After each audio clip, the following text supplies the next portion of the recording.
Hello students, welcome back to Khatri tuition classes. I am Deepti Rathi और आज मैं आप लोगों के लिए लेकर आई हूँ क्लास 12th का आपका chapter principles of inheritance and variation. इसके आज हम कुछ एमसीक्यूज देखेंगे, तो let's begin with the session. So the first question is, if a genetic disease is transferred from a phenotypically normal but carrier female। अब यहाँ पर ये क्या बोल रहे हैं कि एक जेनेटिक डिजीज है, वो ट्रांसफर हो रही है एक phenotypically normal but a carrier female. तो एक कैरियर फीमेल से ये डिजीज ट्रांसफर हो रही है to only some of the male progeny, some of the male progeny, यानी कि उनके उसके सन में। तो मैं यहाँ पर देख सकती हूँ कि ये मेरी डिजीज कौन सी हुई, ऑटोजोमल या सेक्स लिंक्ड। ये हमारी डिजीज होगी सेक्स लिंक्ड, और सेक्स लिंक्ड में भी हमारे पास एनसीईआरटी में सिर्फ और सिर्फ एक्स लिंक्ड डिजीजेज ही हैं। तो ये हमारी आ जाएगी एक्स लिंक्ड। प्लस में हमें अब ये बताना है कि वो डोमिनेंट होगा या फिर रेसेसिव। हमारे पास अब ये दो ऑप्शंस तो वैसे ही इनकरेक्ट हो गए, तो we have only left with two options, sex linked dominant और सेक्स लिंक्ड रेसेसिव। ये क्या बोल रहे हैं कि carrier female to only some of the male progeny, कुछ मेल प्रोजेनी में ही जा रहे हैं। दैट मीन्स सब में नहीं जा रहे हैं। और डोमिनेंट किस में होता है, जिसमें सब में ट्रांसफर होती है, और ये है some of the male progeny. Sex linked recessive is the correct option. I hope आप लोगों को समझ में आया होगा कि हमारा सेक्स लिंक्ड रेसेसिव क्यों आया है।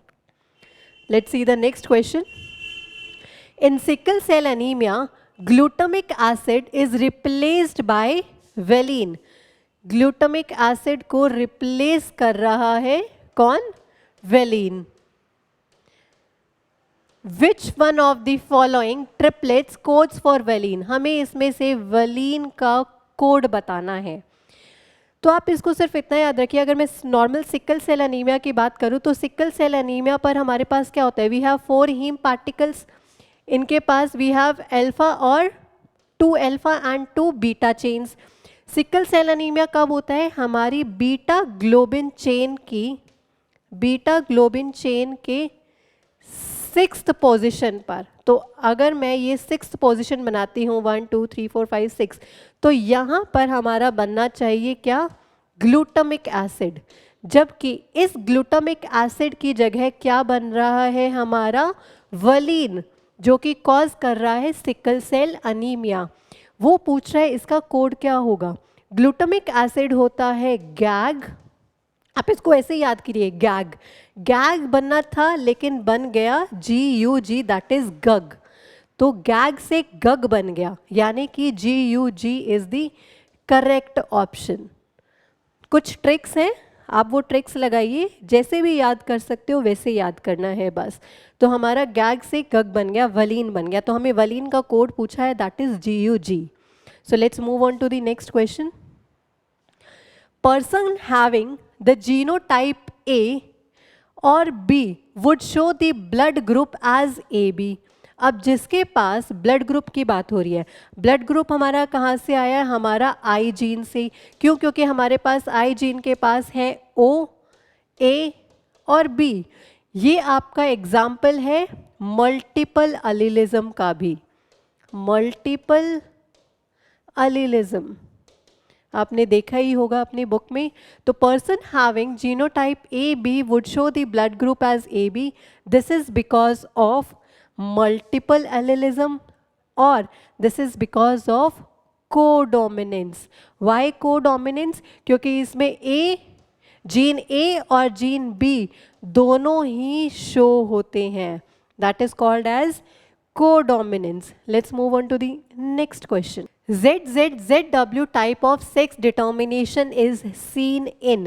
ZZZW type अगर हम देखें तो ये हमारी होती है फीमेल हेट्रोगैमेटी, यानी कि यहाँ पर हमारे पास 2 different types of female gametes की फॉर्मेशन हो रही है।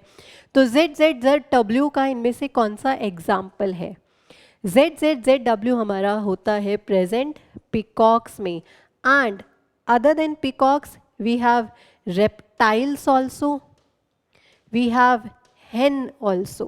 hen हमारा बर्ड में ही आ जाता है, बट रेप्टाइल्स भी हमारे फीमेल हेट्रोगैमेटी का ही एग्जाम्पल है. Let's move on to the next question. Which of the following will not result in variation among siblings? इनमें से कौन सा हमारा एक रिजल्ट है जो कि वेरिएशन हमें नहीं देता है? आप सबको पता है कि हम ह्यूमन बींग्स में कितनी सारी वेरिएशन आती है, तो वो वेरिएशन किसकी वजह से है? यहाँ पर पूछ रहा है will not result in variation, जिसकी वजह से वेरिएशन नहीं आती है. तो लिंकेज की वजह से कोई भी वेरिएशन नहीं आएगी.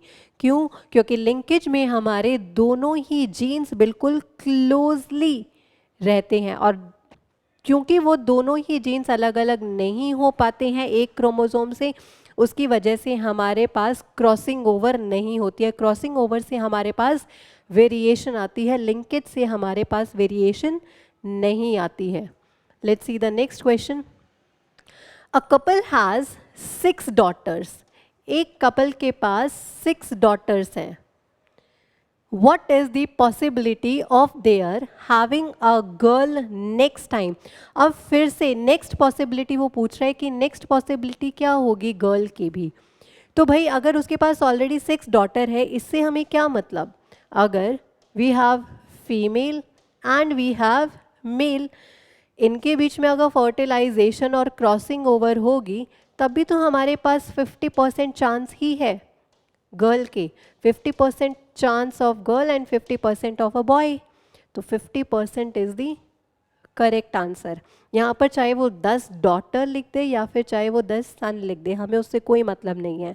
हमें ये देखना है कि नेक्स्ट में कितनी पॉसिबिलिटी है. तो नेक्स्ट में भी हमारे पास पॉसिबिलिटी 50% ही रहेगी. Let's move on to the next. In mice Y is the dominant allele.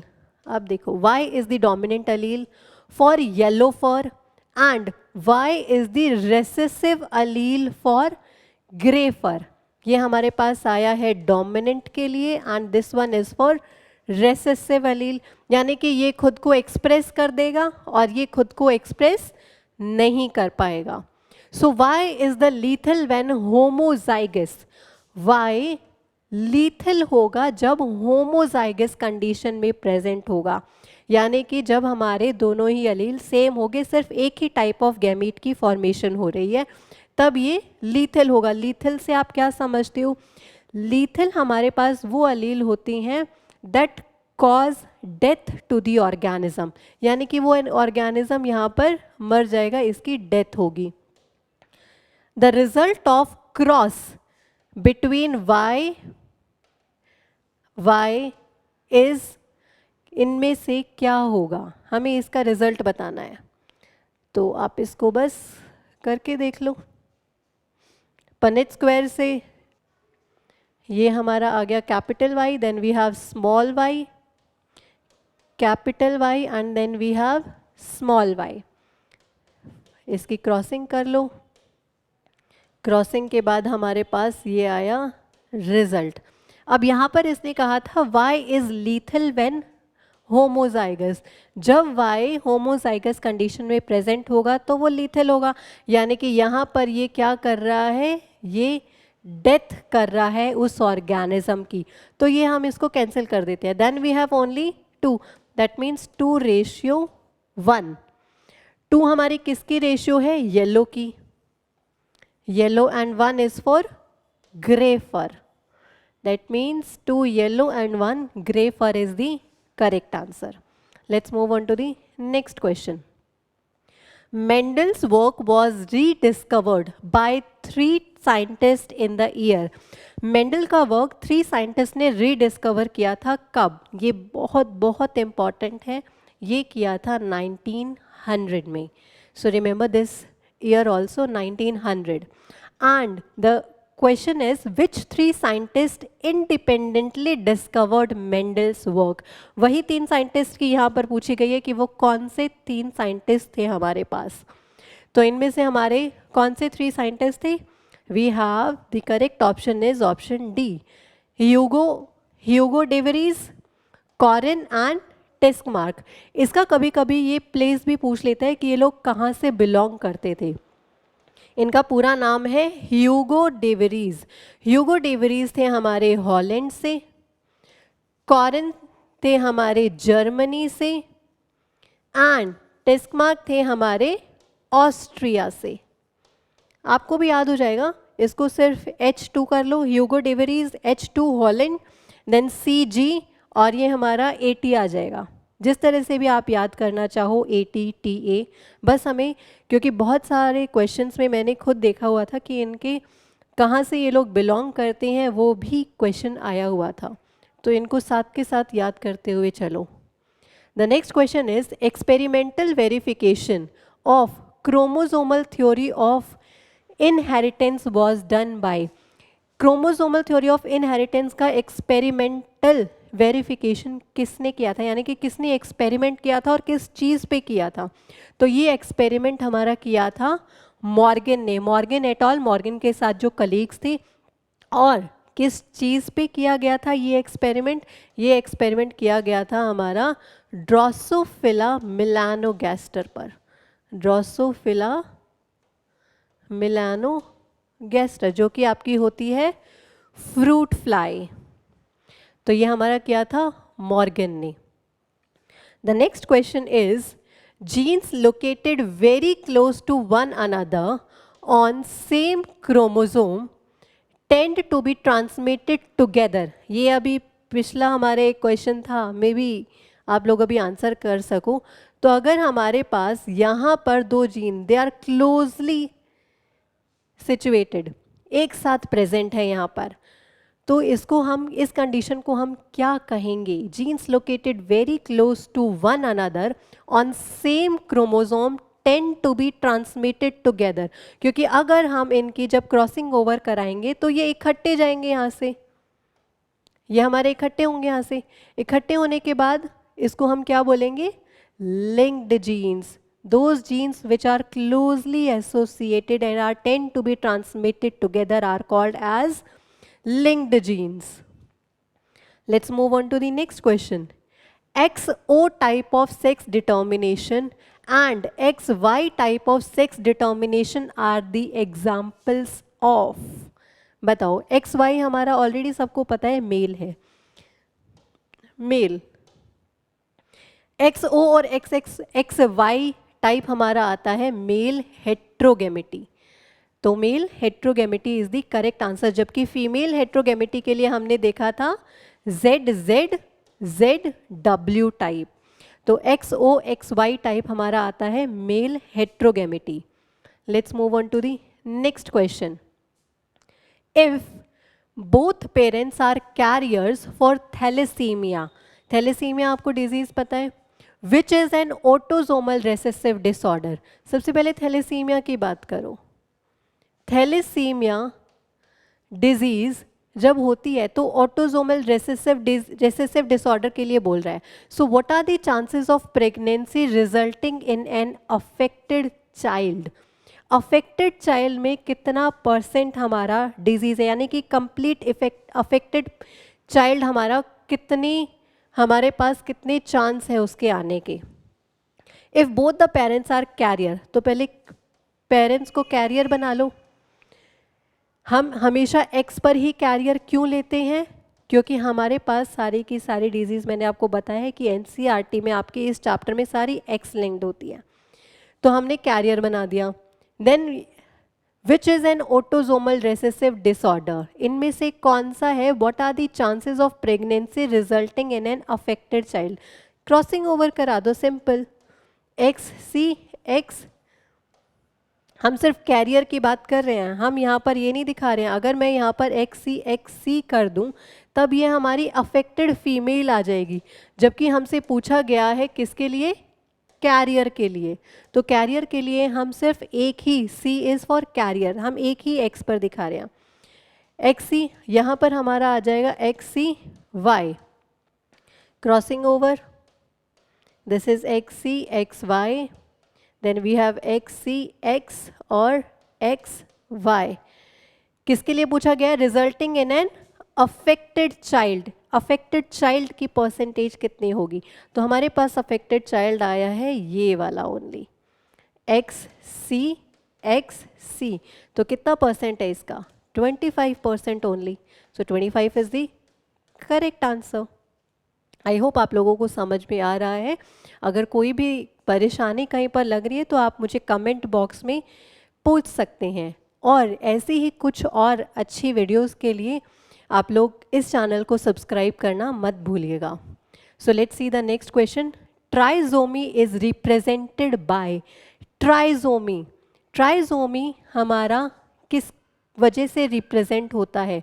तो ट्राइजोमी हमारा होता है 2n+1, 2n+1, जिसका कि हमारा एग्जाम्पल दिया भी हुआ है। Which syndrome? Down syndrome. कौन सा? Down syndrome. So 2n+1, that means option D is the correct answer. Let's move on to the next question. Klinefelter syndrome is characterised by a karyotype of, कौन सा इनमें से karyotype है Klinefelter syndrome का? So this is XXY। XXY क्यों ऐसा होता है? क्यों? क्योंकि हमारे मेल्स के अंदर कुछ कैरेक्टरिस्टिक्स आ जाती हैं फीमेल्स की। They develop some characters, some characters of females, और इसके लिए we have a term that is called as gynaecomastia. Gynaecomastia, इसको गाइनेकोमेस्टिया बोला गया। कैसे मेल्स होंगे ये? स्टेराइल मेल्स होंगे। दैट मीन्स इनमें स्पर्म प्रोड्यूस नहीं होगा। और क्या कंडीशंस हो सकती हैं इसके लिए? कि उनके जो सेक्स ऑर्गन्स होंगे वो डेवलप नहीं होंगे, सेक्स ऑर्गन्स डेवलप नहीं होंगे। Plus they have some characters of females also which is called as gynaecomastia. So XXY is the karyotype of Klinefelter syndrome. Let's see the next question. Females with Turner syndrome, जिस female में Turner syndrome है उनकी क्या कुछ characteristics होंगी? Small uterus, correct option. Rudimentary ovaries, which is also a correct option. and underdeveloped breast, which is also a correct option. That means all of these, सभी options हमारे Turner syndrome के हैं। Let's move on to the next question. An individual with in 2 identical alleles, 2 identical alleles, उसको हम कौन सी condition में देंगे? जिसके पास दो एक ही जैसे अलील्स हो। फॉर एग्जाम्पल दिस, दोनों एक ही जैसे हैं, कौन सी कंडीशन होगी? Of course you know, homozygous condition. इसमें हमारे पास सिर्फ एक ही टाइप ऑफ गैमीट आएगा। इफ वी हैव एक्स और वाई, दैट इज हेट्रोजाइगस, जिसमें हमारे पास 2 टाइप्स ऑफ गैमीट्स फॉर्म होंगे। Let's see the next question. A true hybrid condition, Mendel ने एक बात कही थी, या मेंडल की अगर हम क्रॉसिंग ओवर की बात करें तो उसने अपने जो क्रॉसिंग की थी वो ट्रू हाइब्रिड पर ही की थी। ट्रू हाइब्रिड उसने किसको बोला है? जो बिल्कुल प्योर है, या तो ट्रू हाइब्रिड बोलेगा वो या फिर प्योर बोलेगा। तो इसके लिए हमारे पास कंडीशन आती है, या तो हमारे पास कंप्लीट टॉल हो या फिर हमारे पास ड्वार्फ हो, और ऐसी कंडीशन हमारे इनमें से सिर्फ एक ही बन रही है। दोनों ही हमारे कैसे हैं? रेसेसिव वाले। रेसेसिव कंडीशन है दोनों की, चाहे ये अब टॉल ले लो या इसको किसी राउंड से ले लो, लेकिन हमारी कंडीशन यही है, रेसेसिव वाली। दोनों ही रेसेसिव है, या तो दोनों टॉल हो या दोनों रेसेसिव हो, वो हमारा प्योर में जाते, ट्रू में जाता है। Let's see the next. A strong mutagen is, mutagen, सबसे पहले तो ये देखो कि भाई म्यूटाजन होता क्या है। तो mutagen is mutation causing factor, mutagen is mutation causing factor. अब जो म्यूटेशन कराए उसको हम बोल देते हैं म्यूटाजन। क्या म्यूटेजन कोल्ड से होता है? कभी भी नहीं। हीट से? नो। वाटर से? No. Mutagen is caused, mutagen is X-ray, not caused but mutagen हमारा है एक्सरे, जो कि म्यूटेशन कॉज करता है एक्सरेज। आपकी यूवी रेडिएशन जो आपको सन से मिलती हैं वो भी म्यूटेशन कॉज कराती हैं। So let's see the next question. A point mutation is, point mutation जहाँ पर सिर्फ एक पॉइंट पर हो रही है म्यूटेशन, उसका इनमें से कौन सा एग्जाम्पल है? Thalassaemia, sickle cell anaemia, Down syndrome और night blindness. So the correct answer is sickle cell anaemia. अभी हमने देखा था कि सिकल सेल एनीमिया में क्या होता है, बीटा ग्लोबिन चेन की 6th पोजीशन पर, on which position, 6th position पर ग्लूटामिक एसिड की जगह वलीन बन जाता है विच इज GUG। और ये कहाँ पर हो रहा है? सिर्फ एक पोजीशन की वजह से, सिर्फ एक, ओनली वन। तो अ पॉइंट म्यूटेशन का एग्जाम्पल आएगा हमारा sickle cell anaemia. Okay, so thank you so much for the session. आप लोगों को आई होप बहुत अच्छा लगेगा और कमेंट करना मत भूलिएगा। Thank you so much, good luck.